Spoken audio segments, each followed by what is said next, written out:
Hey Wonders, we are on Independence of the Sea today to show you exactly how the Royal Caribbean Arcade works.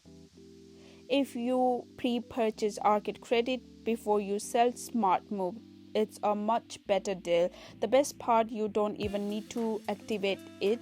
Just head to our game, tap your C Pass card, and it will show you your balance and let you play.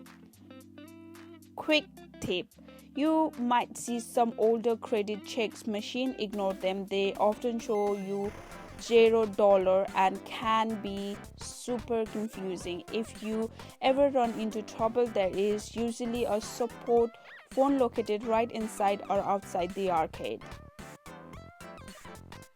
Many of this game gives you digital tickets which are saved straight to your card. When you are ready to trade them in for a price, there is no staff desk. Instead, just use the automatic price machine. Scan your card to see your balance, pick a toy from the display window, enter the number on the screen, and Independence of the Sea has one of the biggest arcade at sea. So let's take a look at the game you can play.